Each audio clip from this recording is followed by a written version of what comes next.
welcome to Rio's Positive POV and another monthly roundup. It seems like only a couple of days ago I was doing last month's roundup, but here we are again for the month of May 2021.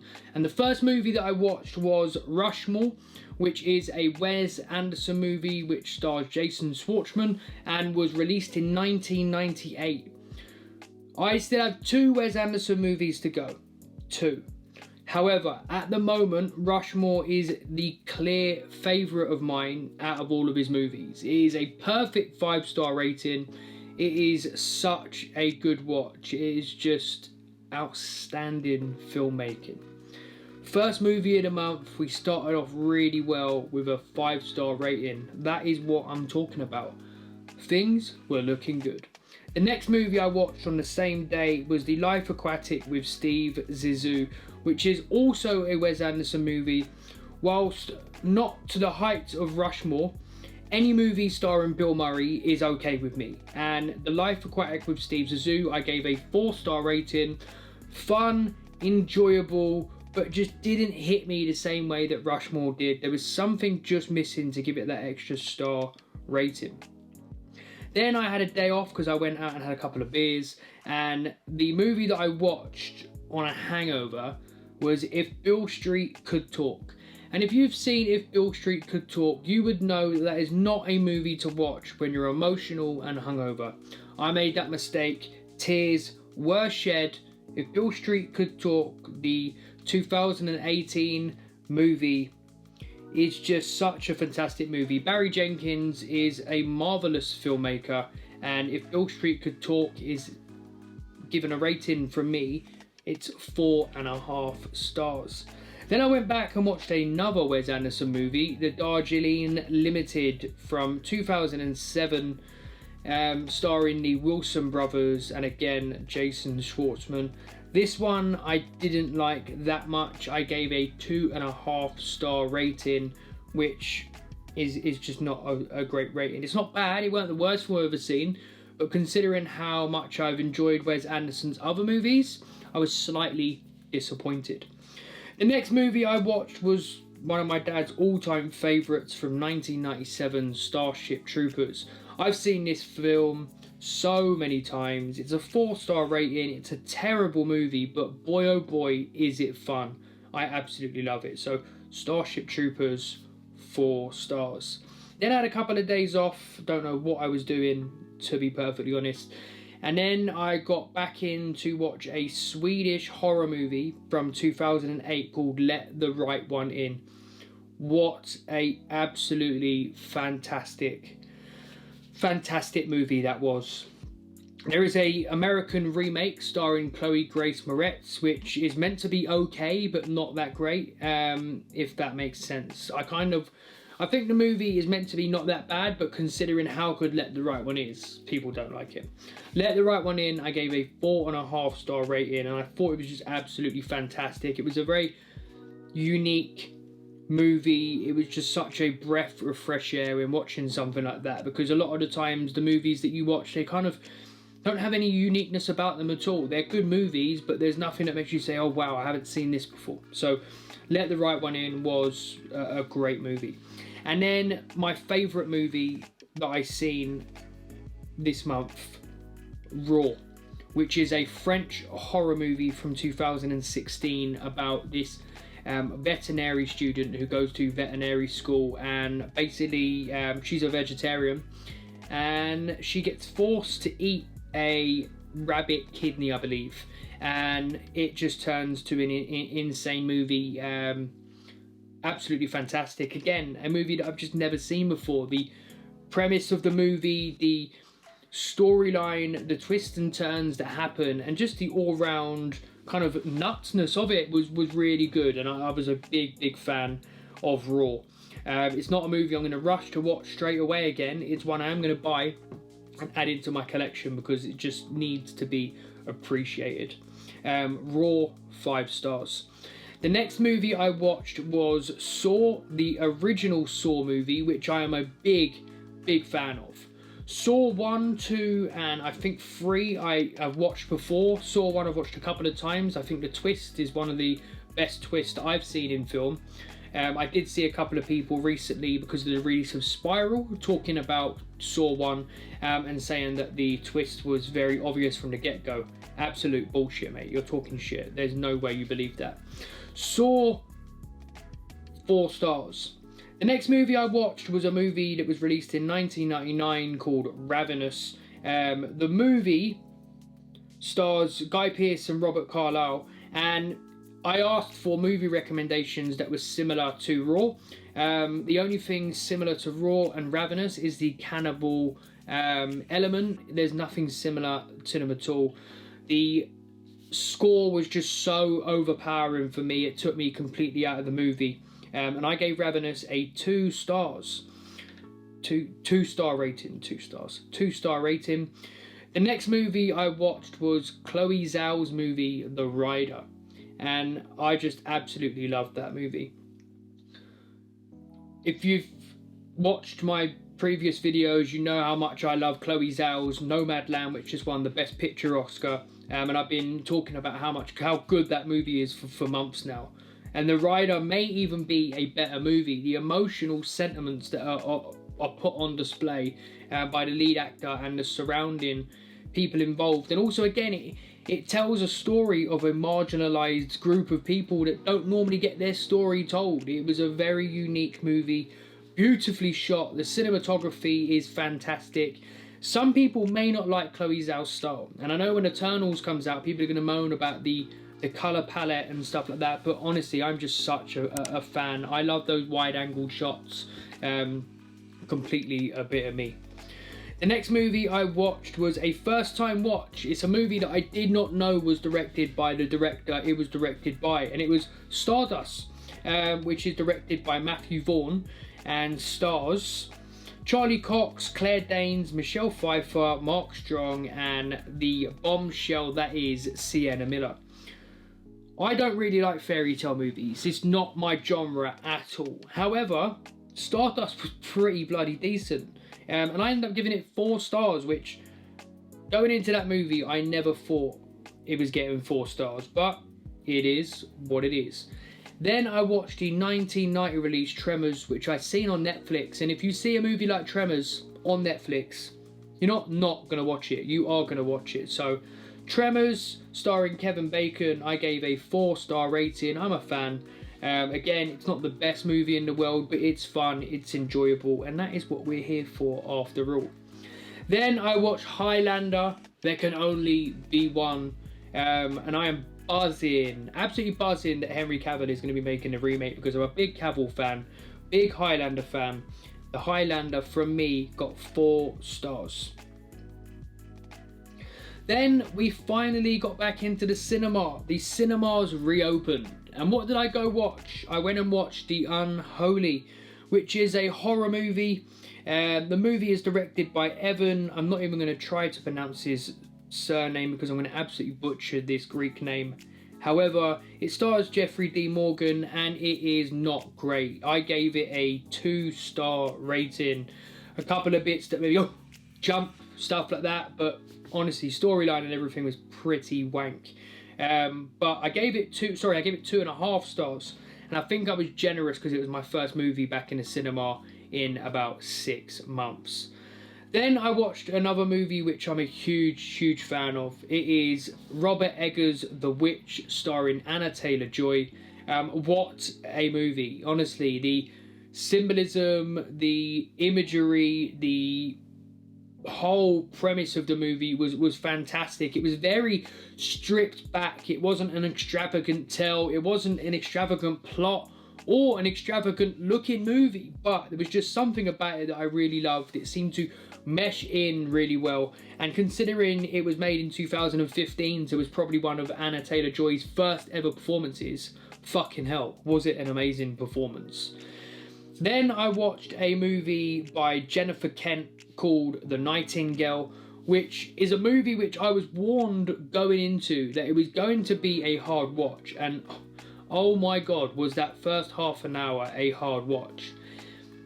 I don't think I will ever watch this movie again, and that is nothing to be said about the movie's quality, because I gave it 5 stars. I thought it was a fucking unbelievable movie.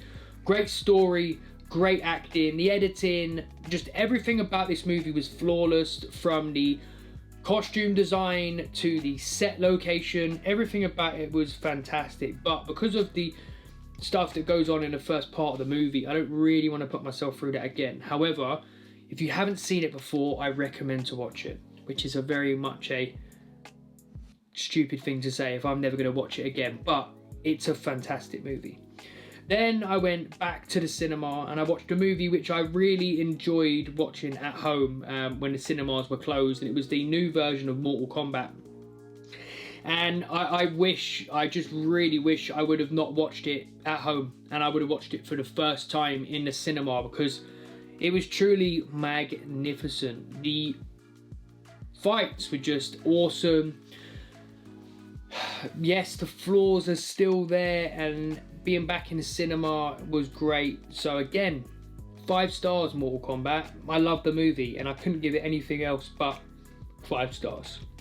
The next movie I watched was another cinema visit. It was Spiral from the Book of Saw, starring Chris Rock. Boy oh boy, was this a bad movie. Spiral from the Book of Saw got a 1-star rating. I was not a fan in the slightest. Probably the worst movie I've seen all year, and that is saying something. The premise was pretty shit. The acting was okay, but it was just Chris Rock, weren't it? He weren't really putting on a performance per se in my eyes. I don't think he's that great of an actor anyway. Samuel L. Jackson was majorly underused.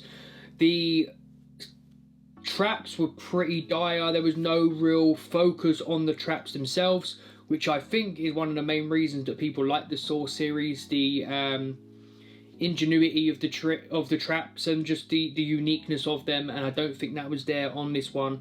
And also I knew who the killer stroke villain was from like 15 minutes into the movie, which is never a good thing. So Spiral from the Book of Saw, 1 star.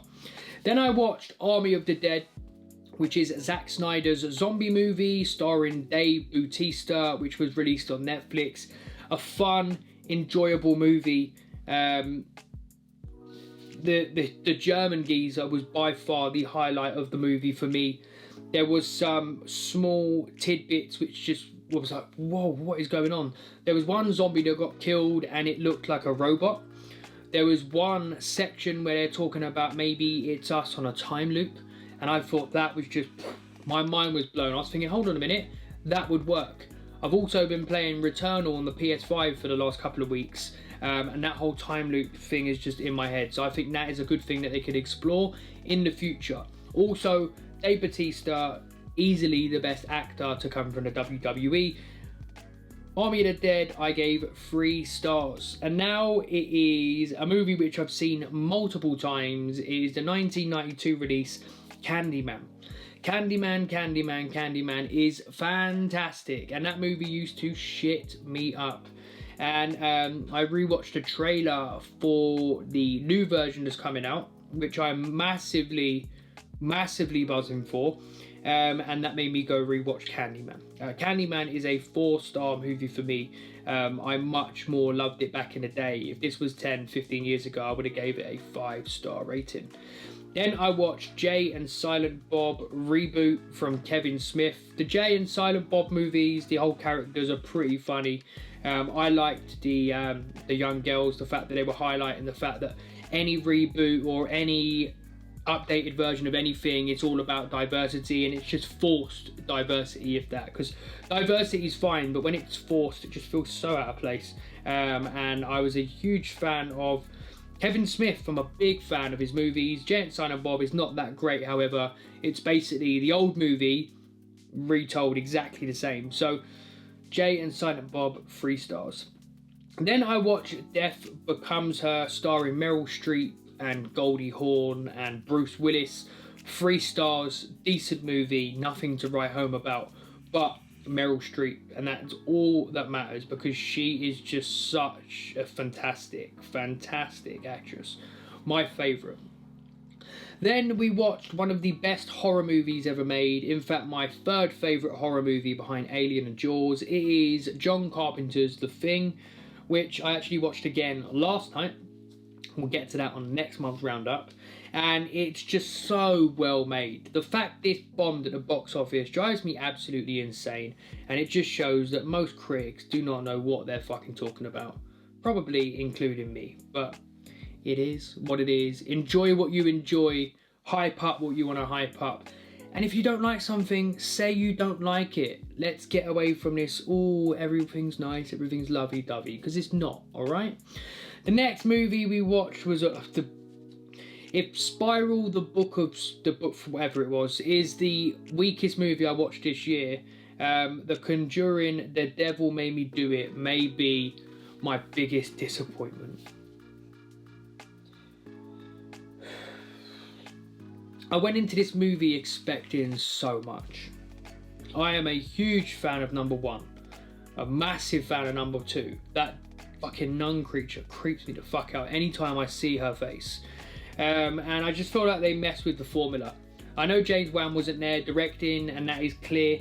But the formula, the added... If you haven't seen it, there are some spoilers coming here, so skip ahead a minute if you want. But why are we adding in the human element of them controlling stuff? I like the outer world stuff, the demons, the ghosts and stuff like that. I don't like it to be controlled by humans. I feel like that's a cop-out. And I didn't like the route they took. And also, every single jump scare was ruined in the trailer. Nothing scared me at all in this movie, which... It's a horror movie, man. I want to come out of there. I want to throw popcorn and stuff like that. And it just didn't happen on A Conjuring. The Devil Made Me Do It. And I was disappointed. Wilson and Farmiga, again, perfect in their roles. They are so good as the Warrens. Then, in preparation for my next cinema trip, I watched John Krasinski's A Quiet Place, starring Noah Jupe, Emily Blunt, John Krasinski himself, and Millicent Simmons. A Quiet Place, I love that movie, 4 stars. Then I went to the cinema the next day and watched A Quiet Place Part 2, which is the same cast from Part 1, except John Krasinski is in it much less, and you add in Cillian Murphy to basically fill into his role. Dim Jun Hinsu is also in the movie, as is... I can't remember his name now. Scoot McNairy is also in the movie as well. So, A Quiet Place Part 2 does everything the first movie does, but even better. The expanded world was great. The introduction of the aliens, the creatures, was fantastic. And I just felt like the pacing was so on point. The threat was still there. The added aspects of different threats, which brings it to a completely different world for me, was there. And I just thought the acting was on a whole nother level. Yes, Emily Blunt's bath scene in A Quiet Place Part 1 is not topped in this movie, but the acting across board from everyone involved is. Anytime you add Cillian Murphy into a cast, good things are going to happen. And that was my final movie I watched in the cinema this month. I have taken a couple of days off because I've had a few other things going on, like going to watch Chelsea win the Champions League final. Yes. And when I got back, I thought, why don't I watch another Cillian Murphy movie? And I watched 28 Days Later, directed by Danny Boyle and released in 2002. And that movie I gave 4.5 stars. One of the best zombie movies ever made. A couple of a lot of horror movies watched this month. And then the final movie I watched is the movie about Leeds United, starring Michael Sheen, The Damned United. The Damned United I gave 3.5 stars, and was just an enjoyable movie, a very good football movie, one which you should definitely check out. One of the better movies about football and the manager side of things. And that, ladies and gentlemen, and everybody under the sun, my monthly roundup. I hope you enjoyed the video. If you did, please give the video a thumbs up. Make sure you're subscribed if you're not already subscribed. Thank you for watching. Let's have another great month of movies. Peace out.